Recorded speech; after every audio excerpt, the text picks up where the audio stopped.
Sveiki. Skaičiau pradžios knygą, toliau skaičiau antrą skyrių ir tiesiog ties vieną eilutę sustojus ir apie tai pagalvojus, atėjo tokia įdomi mintis, su kuria norėčiau pasidalinti. Ir tai yra būtent pradžios antros skyriaus 25 eilutė, kuris sako, jie abu, žmogus ir jo žmona, buvo nuogi, tačiau nesigėdijo. Ir, kita eilutė irgi labai svarbi, bet iš trečios skyriaus, tai yra pradžios trečios skyriaus, 10 eilutė, 9-10 eilutės. Viešpats Dievas pašaukė Adomą, kur tu esi? O tas atsiliepė, išgirdau tavo balsą ir išsigandęs, kad esu nuogas, pasislėpiau. Antram skyriuje, 25 eilutėje, rašo, kad jie abu, žmogus ir jo žmona, buvo nuogi, tačiau nesigėdijo. Ir štai praėjus 1, 2, 3, 4, 5, 6, 7, 8, 9. 9 eilutėmis vėliau žmogus atsako, kad išgirdau tavo balsą ir išsigandęs, kad esu nuogas, pasislėpiau. Kas čia atsitiko? Žmogus rūbelių neturėjo ir viskas buvo tvarkoje ir jam nereikėjo važiuoti į Angliją, kad užsidirbti ir nusipirkti tų rūbų. Jam nereikėjo važiuoti į Norvegiją, kad nusipirkti rūbų. Jis tiesiog buvo Dievo akivaizdui, džiaugiasi juo ir jam nebuvo jokio poreikio rūbams, jokio poreikio apsirengimui. Ir kada jo santykis buvo geras su Dievu. Čia žmogus tik tai sukurtas, ne tik sukurtas, iš tikrųjų jau tam tikrų įvykių įvyko net. Jisai ir jau žvėris spėjo pavadinti, suteikti jam vardus, nes antras skyrius pradžios tai aprašo, kaip Dievas įdavė Adomui pavadinti visus žvėris. Tada iš Adomo jau buvo Ieva padaryta, buvo pirma tokia rimta plastinė operacija, net ne plastinė operacija, tiesiog aplamai operacija. Buvo išimtas šonkaulis, buvo padaryta moteris iš vyro kūno ir buvo įsteigta santuoka. Viešpats Dievas sukūrė santuoką. 24 eilutė sako, todėl vyras paliks savo tėvą bei motiną ir susijungs su savo žmona ir juodu taps vienu kūnu.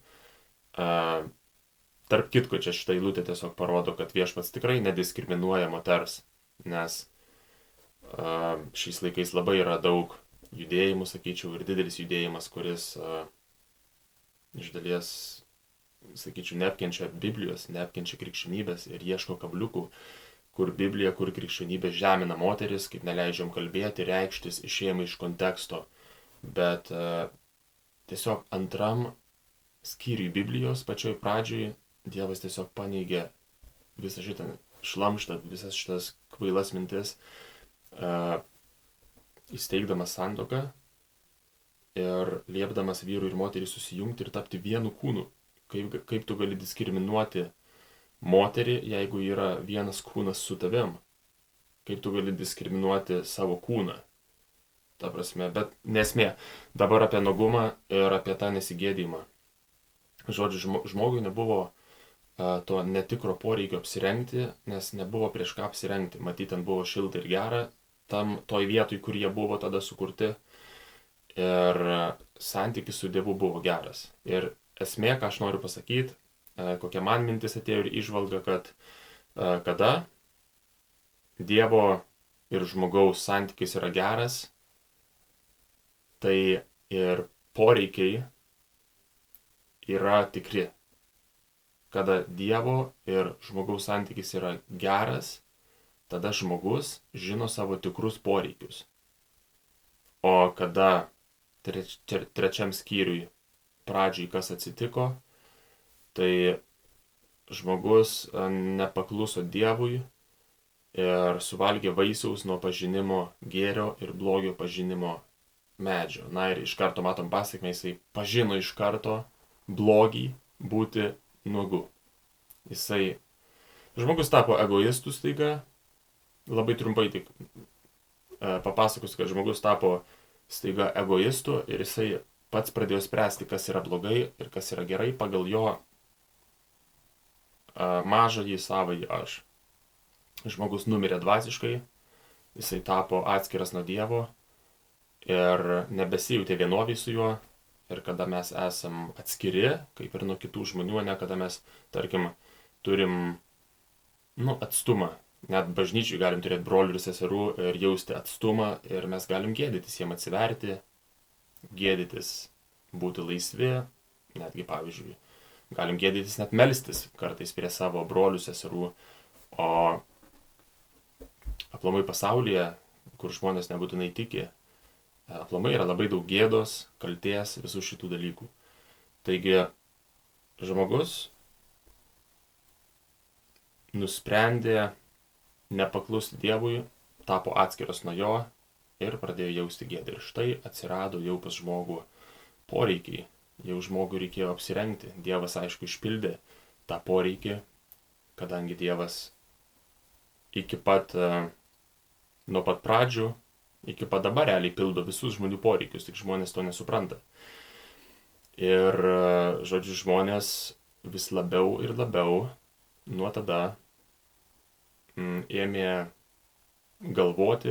išgalvoti ir spręsti, ko jiem reikia. Ir mes turim šiandieną iš tikrųjų, kur žmonės taip pat, dar vis iki dabar, kas nepažįsta Dievo, jie patys sprendžia, ko jiems reikia.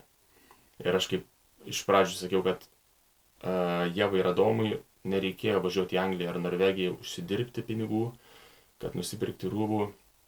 Ir taip pat šiai dienai iš tikrųjų, jeigu mes žinotume iš tiesų, ko mums reikia ir mums daugeliu atveju nereikėtų važiuoti į Norvegiją arba Angliją. Aš čia perkeltinę prasme kalbu, ta mūsų Norvegija arba Anglija gali daug kas būti. Tai gali būti mūsų siekimas šlovės, mūsų pardavinėjimas laiko, pardavinėjimas savo gyvybės, nes laikas yra realiai mūsų gyvybė. Ir kartais mes būnam pervargę, persitempę, pikti, nemalonus, meluojam ir panašiai. Ir mes sakom, kad viskas, ko reikia man dabar, yra susitvarkyti savo mašiną. Dėl to aš tiesiog parduosiu dar daugiau savo laiko, pasimsiu viršvalandžių, gerai padirbėsiu ar kažkur išvažiuosiu ir nusipirksiu tai, ko man reikia. Tokie poreikiai. Ir žmonės varo, skuba ant to greito pasaulio konvejerio. Ir poreikis po poreikio. Ir dar vienas poreikis tik tam, kad po to atsirastų dar vienas poreikis. Ir esmė, ką aš noriu pasakyti, kad yra sprendimai iš tikrųjų į mūsų poreikius. Kada žmogus nupuolė, tapo nuodėmingu ir pametė Dievo valią ir nebežinojo realiai, ko jiems iš tikrųjų reikia, kad jam reikia kontakto su Dievu, Jėzus kalno pamoksle priminė žmonijai, ko jiems reikia. Mato 6:33 Jėzus sako: pirmiausia, ieškokite Dievo karalystės ir jo teisumo, o visa tai bus jums pridėta. Visa tai visi materialūs dalykai. Realiai Jėzus mus skatina ieškoti Dievo valios. Nes Dievo karalystė taipogi yra Dievo valia. Dievo karalystėje vyksta Dievo valia. Ir Dievo karalystėje yra teisumas, ramybė, džiaugsmas. Ir kada mes turim šituos dalykus, tai mes nebeieškom teisumo, ramybės ir džiaugsmo pasaulietiškose dalykuose, materialiuose dalykuose, sieliniuose dalykuose. Nes mes jau tai turim savo dvasioje. Patį giliausią džiaugsmą, pačią giliausią ramybę, jaučiamės teisūs prieš Dievą, išteisinti Jėzaus Kristaus aukos. Ir kita vieta, kalbant apie poreikius, vėlgi Jėzus sako, tik tai jau nebe savo mokiniams taip tiesiogiai, bet vizijoje apaštalui Jonui apreiškimo 3 skyriuje. 3 skyrius nuo 17 eilutės. Jėzus sako, tugi sakai, aš esu turtingas ir pralobęs ir nieko man nebereikia, o nežinai, kad esi skurdžius, apgailėtinas, beturtis, aklas ir nuogas. Mes kartais išpildyti savo poreikius, tam tikrus galim jaustis kurį laiką, turtingi, pralobę, bet dabar vėlgi lygiai tas pats. Jėzus kalba apie, kad tikras turtas yra Dievo karalystėje. Jėzus skatina 18 eilutėje toliau. Aš tau patariu pirkti iš manęs ugnyje išgryninto aukso, kad praloptum, baltus drabužius, kad apsirengtum ir nebūtų matoma tavo nuogumo gėda. Ir tepalo pasitepti akims, kad praregėtum. Tai čia Adomas kada sakė, ne aš nuogas viešpate, tai pasislipiu nuo tavęs. Nesislėpti reikia, taip, neieškoti kažkokių tai rūbų kitokių, bet realiai suartėti su Dievu. Ir toliau 19 eilutė. Sako, tos, kurios myliu aš baru, drausminu, būk tad uolus ir atgailauk. Pati pirma stadija, pats pirmas žingsnis prieš perkant iš viešpaties to išgryninto aukso arba prašant viešpaties ir gaunant iš jo šventosios dvasios, kuri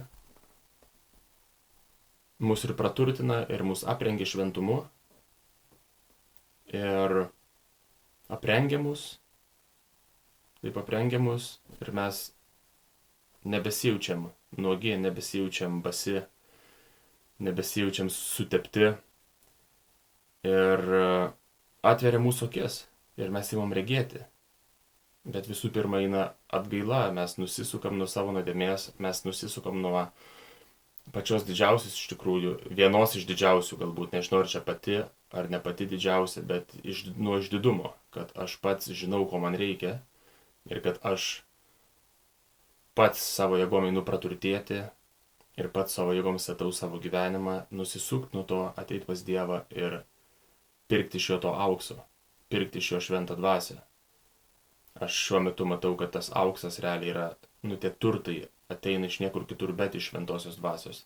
Ir realiai kaip mes galim pirkti iš Dievo, kokią valiutą mes galim pirkti, tai realiai savo gyvenimu galim pirkti. O mūsų gyvenimas, tai paprastai tariant, yra mūsų laikas visų pirma. Mūsų laikas, mūsų resursai. Mes kada skiriam Dievui laiko, tikro laiko, dėmesio, nukreipiam savo dėmesį į Dievą, Jisai mus palaimina šventa dvasia, šventosios dvasios girdėjimu, matymu, buvimu. Ir tada mes viską imam matyti, ko mums iš tikrųjų reikia. Ir atkrenta daugybė poreikių. Mums nebereikia važiuoti į Angliją. Mes tiesiog imam matyti, kas mes esam jame, imam matyti savo pašaukimą, realiai gyvenime, ką mes turime iš tikrųjų daryti. Ir, jeigu mes nebūtume nupuolę, jeigu mūsų protėviai, Adomas ir Ieva nebūtų nupuolę ir nebūtų visa šita grandinė nusidriekus nuodėmės iki dabar, tai iš tikrųjų aš įsitikinęs giliai, kad turėtume prabangų gyvenimą. Visi turėtų prabangų gyvenimą. Pilna išminties, suvokimo, pilna meilės. Tiesiog prabangus gyvenimas, kuris yra skirtas Dievo šloviai. Nes Dievas yra prabangiausias. Ta prasme, Dievas yra prabanga iš tikrųjų. Ir gyventi su Dievo dvasia yra prabanga. Ir kai kurie žmonės, kada ateina pas Dievą, išgirsta, pavyzdžiui, kažką panašaus, kažką tik pasakiau, ir sako, Dieve, ateinu aš pas tave, paklūstu tavo žodžiu, ateinu pas tave, ir tu žinai, ko man reikia, Dieve, tu žinai, ko man reikia, tu žinai, kad man reikia pinigų, tu žinai, kad man reikia santykių su tam tikrais žmonėm, kur aš žinau, kad man reikia santykių su jais, tu, Dieve, žinai, kad man reikia rūbų apsirengti, tiesioginė ta žodžio prasme. Ir kartais mes imam Dievui primetinėti dalykus, reikalauti iš Dievo dalykų savo gyvenime. Ir manom, kad Dievas turi ateiti ir dabar sutvarkyti visą mūsų gyvenimą taip, kad mes turėtume tų materialių dalykų, kurių mes manom, kad mums reikia. Bet vėlgi Dievas turi misiją ir šiuo metu viešpats sprendžia didelę problemą. Jeigu nebūtų nupuolęs žmogus, nereikėtų tos problemos spręsti. Ir tada visi tie dalykai, kur mes dabar manom, kad mums reikia, jie natūraliai mes juos turėtume, net nereiktų galvoti apie tai. Dar dadursiu truputėlį apie tai vėliau, bet noriu išbaigti mintį. Bet jo, Dievas šiuo metu sprendžia problemą. Ją pradėjo spręsti Jėzus Kristus ir jis išsprendė pačią didžiausią jau problemą - mūsų dvasinę mirtį, kad mes dabar galim prisikelti dvasiškai ir turėti ryšį su Dievu. Ryšį su Dievu reiškia gauti šventąją dvasią ir žinot, ką daryti ir žinot, ko nedaryti. Ir išsilaisvinti iš visų demoniškų jėgų, išsilaisvinti iš visų, tiesiog iš visų nelaisvių, kuriuose mes esam šiandien, iš pykčio, iš nevilties, iš melo, iš žemos savivertės ir visų kitų dalykų. Tai Jėzus jau tai pradėjo šitą darbą ir išbaigė, mirdamas ant kryžiaus ir prisikeldamas. Bet toliau Dievas sprendžia šitą problemą per mus. Mes, tikintys, klausom jo paliepimo, mes šventėjam, mes transformuojam savo širdį šventosios dvasios jėga ir liudijam kitiems apie Jėzų, apie Dievą ir tiesiog primenam žmonėms, kas jie yra ir duodam tą sprendimą, kurį Jėzus davė mums. Tai va tokia misija. Ir šiuo metu, realiai, jeigu tu tiki į Kristų, jeigu tu nori jį sekti, reikia klausyti Dievo. Kristaus paliepimas pats didžiausias, tas didysis paliepimas buvo eiti į pasaulį ir realiai skelbti tai, ką mes esam gavę iš jo. Suteikti žmonėms tą patį, ką jis mums suteikė. Tai mes esam jo kūnas, jo rankos, jo kojos ir realiai pirmas paliepimas. Pirmas dalykas, ko mums reikia iš tikrųjų, mūsų pats didžiausias poreikis, tai yra susitaikyti su juo, gauti iš jo instrukcijas ir po to vykdyti tas instrukcijas. Ir kaip Jėzus pats sakė, ne, kad visa kita bus pridėta. Jau kiek tau reiks valiutos kažkokios, tai tu gausi tikrai. 100% gausi. Jeigu Dievo šloviai kažką tai darai, 100% gausi viską, ko tau reiks. Ir jeigu tau reiks apsirengt, gausi ir apsirengt. Jeigu reiks kažkur namų, jeigu Dievas matys, kad tau reiks namų savo, gausi ir namus. Bet visa tai turi būti Dievo šloviai. Ir paskutinis dalykas, tiesiog noriu dar truputį grįžti į pradžios 1 ir 2 skyrių. Yra sveika ir labai labai gerai atkreipti dėmesį ir labai svarbu atkreipti dėmesį į tai, kad viešpats įdėjo labai gilią mintį ir labai daug pastangų, tokių detalių, Dievas labai detalizuotai kūrė pasaulį ir kūrė sąlygas žmogui. Ta prasme, jisai pirmam skyriui, jisai tiesiog visą kūrinyje sukūrė ir po to, kada jis sukūrė tą visą platformą jų pasaulyje, jisai antram skyriui įkūrė Edeno sodą, sukūrė Edeno sodą ir realiai su ta intencija, kad žmogus įdirbtų tą sodą, kad jisai dirbtų ten. Antros skyriaus 8 eilutė sako, viešpats Dievas sukūrė sodą Edene rytuose ir ten apgyvendino žmogų, kurį buvo sutvėręs. 9. Viešpats Dievas išaugino iš žemės visokių medžių, gražių pasižiūrėti, ta prasme net ne tik, kad pavalgyti, bet Dievas kūrė tą visą gamtą, net kad tai būtų tiesiog gražu. Ta prasme, Dievas yra meno Dievas lygiai taip pat. Ir nešančių gerus vaisius maistui. Taip pat gyvybės medį sodo viduryje ir medį pažinimo gero ir blogo. Tada toliau aprašo, kad tekėjo upė iš Edeno sodui drėkinti. Tai, žodžiu, visas sąlygas žmogui Dievas labai apgalvotai kūrė. Kad realiai būtų drėkinamas sodas, ten būtų maisto, ten būtų visko ir žmogus tą žemę įdirbtų. Dievas taip pat sukūrė ir įvairius resursus iš tikrųjų, kad žmogus iš jų darytų meną, dirbinius, įrankius ir visą kitą. Tai Dievas realiai sukūrė visą šitą platformą, kad žmogui būtų irgi įdomu kad žmogui vertųsi kūryba, kad jisai kurtų. Ir kada vat yra, tarkim, aprašomos 4 upės, kurios išsišakoja iš pagrindinės upės, drėkinusios sodą. Tai 10 eilutė, nes sako, upė tekėjo iš Edeno sodui drėkinti, nuo ten iššakojus į 4 upes, pirmosios vardas Pišonas, įteka aplink visą Havilos šalį, kur randama aukso. 12 eilutė, to šalies auksas yra geras, ten randa bdelio ir onikso akmens. Realiai visus šitus dalykus, kam Dievas sukūrė, auksą, tuos akmenis visus, kam, kad jie po žeme būtų tiesiog ir niekada nebūtų atkasti, atrasti, ar tam, kad žmogus išsikastų juos, darytų dirbinius, darytų rankdarbius ir tiesiog visų tuo gėriu šlovintų Dievą. Tai gyvūnai, netgi, Dievas net nepavadino pats gyvūnų, jisai padarė visus gyvūnus ir žmogų pakvietė, kad jiems duotų vardus. Tai žmogus davė vardus, jisai kūrė vardus. Įdomu, kaip tas visas procesas atrodė, bet čia yra, manau, tik tai labai maža dalis dalykų. Tikrai ne viskas yra aprašyta, esminiai patys dalykai, bet matom, kad Dievas sukūręs platformą žmogui, sukūręs viską, ko jam reikia, įskaitant ir galimybę kurti, galimybę dirbti, įdirbti, daryti meną. Dievas viską davė. Tik tai esminis dalykas, kad jisai viską davė, kad galų gale vis tiek visa šlovė iš tų visų kūrinių kiltų jam.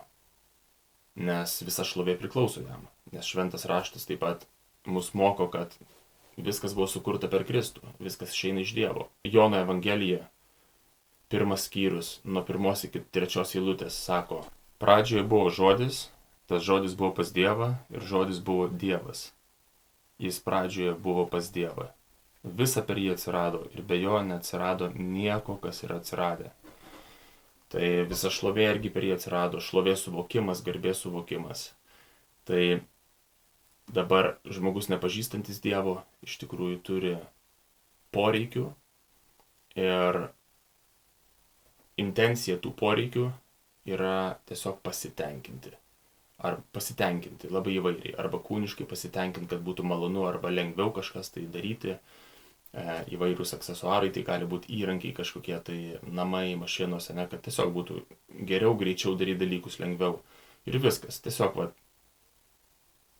kad būtų lengviau daryti mano dalykus. Ir tie mano dalykai gali būti po to skirti mano šloviai, tarkim. Mano priėmimui, kaip kiti žmonės mane priima, savigarbai mano pakelti, tiesiog mano ego pakelti, tapti kažkuo, pasistatyti kažkokius labai gražius namus, nusipirkti mašiną, nežinau, sukurti labai gražios muzikos kažkokios, kad vežtų visuomenę, iškilti, būti kažkuo tiesiog. Ir kada yra tokie tikslai, tai žmogus ir negauna realiai dvasinio pasitenkinimo. Jisai tik patenkina savo emocijas, patenkina savo sielą, kažkuriam tai momentui savo kūną, bet realiai neprisipildo. Todėl visada yra noras daugiau. Ir tai tampa kaip priklausomybė. Poreikiai kaip priklausomybė. Negatyvi priklausomybė. Realiai greunanti žmogaus vidų. Ir galų gale, kaip skaitėm Apreiškimo knygui, taip kad žmogus turi pilna dalykų, gali pralopti, bet viduje visgi yra basas, nuogas, skurdžius ir apgailėtinas. Ir tiek. Tokia mintis. Pagrindinė mintis, dar kartą pasikartosiu, kad kada santykis mūsų su Dievu yra geras, kada jis yra tobulas per Jėzų Kristų, mūsų poreikiai tampa irgi tobuli. Ir mes nebepergyvenam dėl savo poreikių. Ir lygiai taip pat mes nebeturim netikrų poreikių, labai daug kas atkrenta tiesiog. Manėm, kad mums kažko labai reikia ir be kažko mūsų gyvenimas griūva. Bet susitikę su Dievu, per jo žodį, kad demistifikuot susitikimus su Dievu, tai visų pirma skaitai Dievo žodį ir suvoki realiai, ko tau reikia. Suvoki, kas yra Dievas, kas esi tu. ir labai daug netikrų poreikių tiesiog nubirės. Ir kai jie nubirės, ateis laisvė, ateis lengvumas. Suprasi, kad gal tiek nebereikia dirbti, gal visgi reikia ir susitaikyti su žmona, gal reikia susitaikyti su vyru, gal reikia atsiprašyti savo brolio bažnyčių arba savo pastoriaus, gal reikia ištrinti savo negatyvus komentarus iš Facebooko ir daugiau taip nebesielgti, gal reikia atsisukti į Dievą ir su Dievo pagalba atsisukti į save ir paprašyti Dievo, kad grynintų širdį, kad atvertų akis. Ir tada viskas pradeda važiuoti visai kitaip. Visai kita eiga. Vėl jaučiamės gyvi, vėl jaučiamės laimingi ir nepriklausomi nuo šitų visų aplinkybių. O kaip Jėzus sakė, visa kita bus pridėta. Mes vis tiek darbščiai dirbam, mes vis tiek rūpinamės tuo, ką turim, mes vis tiek kuriame meną, mes viską darom šitam pasaulyje. Ta prasme, nieko neraginu nustoti, mesti, atsisakyti, jeigu tai neatima šlovės iš Dievo. Jeigu tai iš tikrųjų neša šlovę Viešpačiui ir tu pats tai žinai savo viduje. Jeigu tavo noras, jeigu tavo poreikis iš tikrųjų yra pagrįstas atidavimu šlovės Viešpačiui, jeigu tai yra dėl jo ir tu tai žinai, tai daryk, eik, kurk ir šlovink Dievą. Bet jeigu taip nėra, tai visada galim save pasitikrinti, iš tikrųjų, įeidami į maldą, įeidami į rašto studijas, klausdami Dievo. Ir manau, kad tiek. Vėlgi, antras pradžios skyrius turi labai daug kitų gilių minčių. Man užstrigo šita viena mintis pačios paskutinės eilutės. Tai linkėjimai, gero vakaro ir iki.